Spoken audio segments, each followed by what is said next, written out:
끝도 없던 시어머님의 욕심, 결국 남편이 세상을 떠났습니다. 저랑 남편은 타지 생활을 하던 중에 알게 되었어요. 한편의 영화 같았던 첫 만남.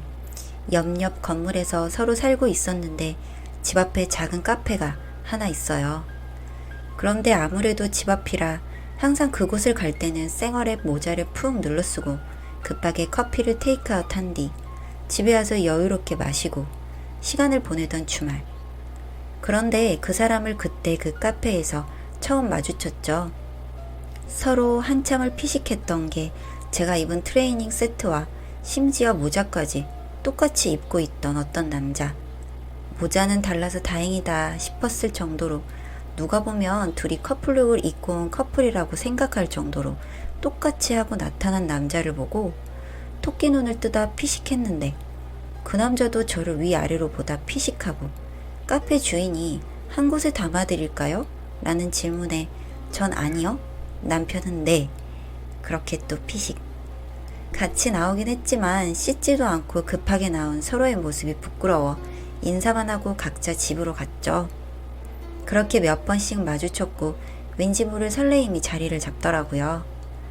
혹시 이 사람과 인연이 아닐까? 내 짝이 아닐까? 라는 생각을 하게 만들어준 사람. 그렇게 몇 번의 우연이 반복되고 어느 날은 남편이 먼저 말을 걸어줬어요. 저 혹시 맥주 좋아하세요? 저는 소주파인데요. 어우, 다행이네요. 여기 앞쪽에 조그마한 이자카야 있는데 혹시 괜찮으시면 같이 가실래요? 그렇게 정말 아늑하고 분위기가 좋은 이자카야를 가게 되었어요.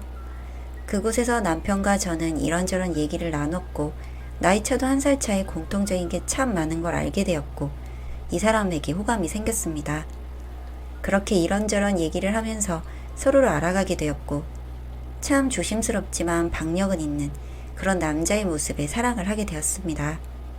집이 정말 옆 건물에 살고 있었지만 동거를 하거나 흐트러진 모습을 서로 보이진 않았어요.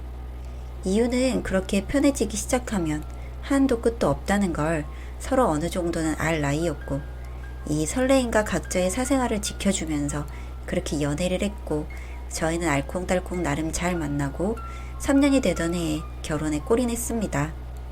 정말 결혼 후에도 이 사람과의 하루하루가 참 달달하고 설레었어요. 방울을 뿡 끼워도 귀여웠고 뭔가 서로 너무 잘 맞아서 그런지 편안함이 베이스로 깔린 설레이는 결혼 생활을 했습니다. 그런 저희에게 시어머님은 정말 큰 걸림돌이셨어요. 사실 저는 사주를 잘 보는 편도 아니고 믿지도 않습니다. 그런 거에 의존하게 되면 끝도 없을 거라는 생각이 들고 미신이라고 생각하기 때문이고 무엇보다 그곳에 쏟아붓는 돈이 너무 아깝다는 생각이 들었습니다. 그런데 시어머님은 정말 맹신하시는 분이세요. 매일매일 하루를 거르지 않고 사주, 점을 보러 다니시는 분. 유명하다고 하면 어떻게든 몇 개월을 기다려서라도 그리고 지방이면 전날에 가서 숙소를 잡고 주무신 후 점을 보고 올 정도로 거의 일상생활이 점을 보러 가는 거에 의존해 있는 생활이셨죠. 저희가 결혼을 할 때도 원래 제가 청약 당첨된 아파트가 있어서 그곳으로 이사를 하려고 했는데 그 아파트 이름이 만약 홍길동 아파트라고 치면 저한테 희응이 들어가는 것이 정말 안 좋다고, 그곳이 터가 너무 안 좋다고, 안 된다고 너무 말리셔서 아깝게 당첨된 그 청약을 버렸죠. 신혼이고 시어머님이 그렇게 말씀하시는데 어겨서 눈밖에 나게 되면 좋을 게 없다는 생각에 아쉽지만 포기를 했었습니다. 그리고 그때는 이렇게까지 맹신을 하시는 줄 몰랐기 때문에 가능한 일이었죠. 그렇게 시어머님이 본 사주 기준으로 저희 부부에게 터가 좋다는 지역으로까지 옮겨서 이사를 했고 오히려 그곳에서는 저희는 기존보다 조금 더 힘들었던 나날이었지만 탓을 하지도 않았고 그냥 그러려니 하고 하루하루를 흘려보냈습니다. 그런데 툭하면 전화가 오셔서는 저를 정말 아주 미치게 하셨어요. 어디니? 나 지금 점 보고 왔는데 내가 너무 충격적이어서 연락했다. 네, 어머님 집이에요. 무슨 일이세요? 아니 글쎄 네가 기운이 너무 안 좋아. 내가 그러려니 하고 부적도 써보고 너한테 할 수 있는 건 그동안 다 했는데 너가 기운이 그렇게 안 좋다고 한다. 네 서방 잡아먹을 거라고 하더라. 그래서만인데 이거 굿을 해야 된대. 굿을 해야 그나마 그 기운이 좀 늘린다고 하더라.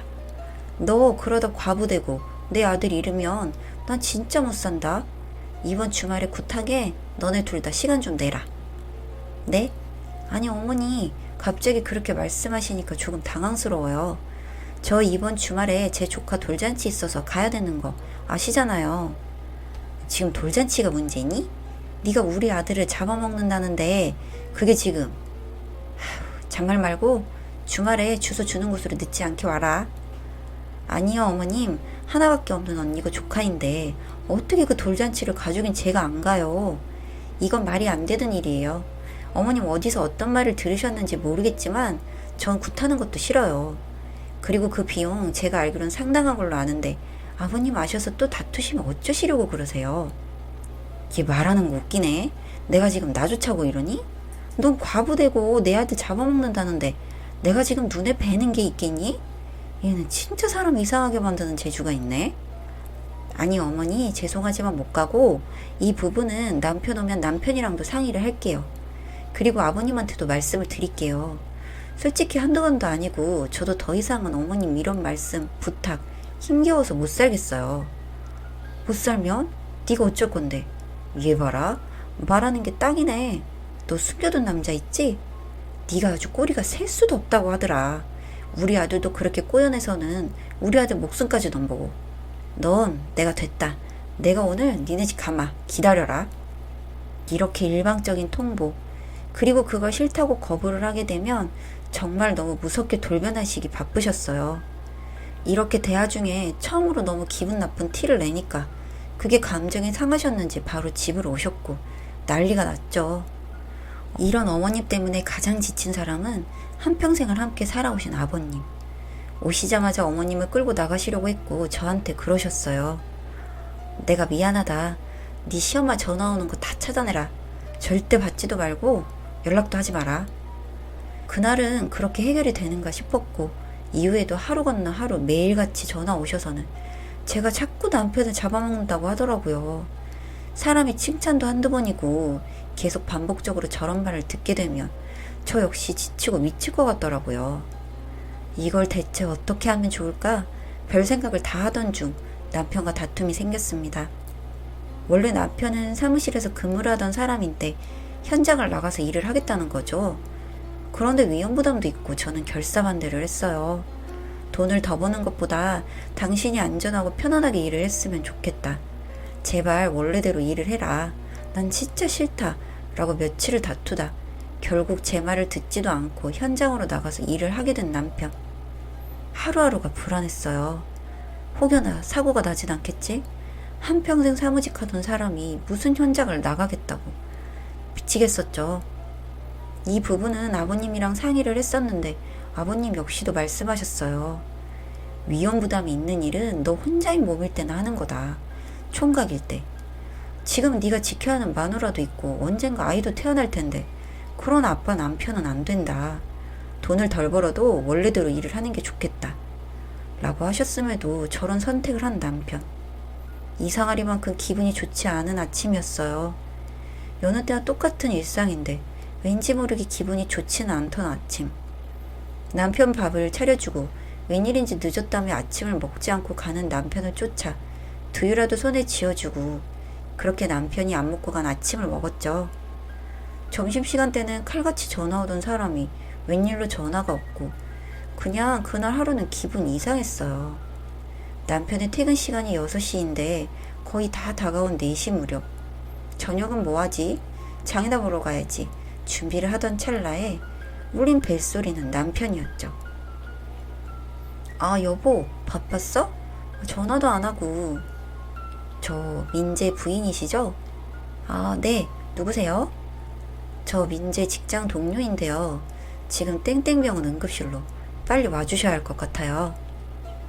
지금 민재가 일하다 다쳤는데 응급수술 들어가야 하고 일단 보호자가 빨리 오셔야 한대요. 상황이 좋지가 않아요. 서둘러 주세요. 정말 머리가 하얗게 변한다는 말이 이해되던 순간 아무런 소리도 생각도 들지 않고 택시를 불러야 한다는 사실도 까먹고 무작정 뛰쳐나가 택시를 잡고 택시를 타고 응급실을 가던 중 그때서야 조금씩 실감이나 눈물이 조금씩 흘렀어요. 도착했을 때 남편의 모습은 너무너무 아팠어요. 나조차도 알아보기 힘들 정도로 다치고 온몸이 다 피투성이인 남편을 차마 만지지도 어떻게 할 수가 없었던 상황. 급하게 보호자 사인을 하고 수술실로 들여보냈고 마음의 준비를 하라는 의료진의 말에 그냥 또 멍했어요. 그렇게 남편이 갔습니다. 저조차도 갑작스레 남편을 잃어서 너무 힘겨운데 장례식장에서 시어머님한테 머리채 잡히고 밟혔습니다. 결국 제가 본인 아들을 잡아먹었다고 나쁜 년이라고 죽여버린다고 하는 시어머님의 욕도 들리지 않았고 맞는데도 아프지가 않더라고요. 남편을 보낸 후 폐인처럼 살았어요. 믿기지가 않고 너무 아프고 그 아픔의 무게를 감당할 수가 없어서 정말 죽을 것 같아서 말이에요. 그런데 저를 정말 매일같이 괴롭히던 시어머님. 남편을 생각해서라도 꾹 참고 있는데 남편이 쓴 편지 하나를 발견했어요. 본인도 이 일을 시작하면서 언제 다칠지 모른다는 불안감에 쓴 편지 한 장. 내용은 우리 엄마가 나 잘못되면 당신 얼마나 잡을지 상상이 가니까 꼭 내 모든 재산 당신이 갖고 당신 새 출발해. 이건 내 유언이나 마찬가지야. 우리 집은 뒤도 돌아보지 말아줘. 가끔 아빠만 좀 부탁해. 라는 내용의 편지. 한참을 오열했어요. 왜 그러니까 하지 말라고 했을 때 하지 말지. 자기도 무서웠으면서. 왜 그랬어. 몇 달을 고민 끝에 남편의 마지막 부탁을 들어주기로 했고 남편의 재산 등등 모든 걸 정리하고 새 출발을 했습니다. 새 출발보다는 다른 곳으로 가서 남편과 함께 이루기로 했던 우리의 집을 마련해서 그곳에서 지내고 있습니다. 시어머님은 여전히 아직도 사주를 보는데 정신이 팔리셨고 저를 찾아내겠다고 하시지만 시어머님은 이런 저를 본인 자식처럼 감싸주고 안아주셔서 참 고맙고 감사합니다. 제 이야기 들어주셔서 감사해요. 사연은 여기까지였고요. 우리 사는 이야기 시청해주셔서 감사합니다.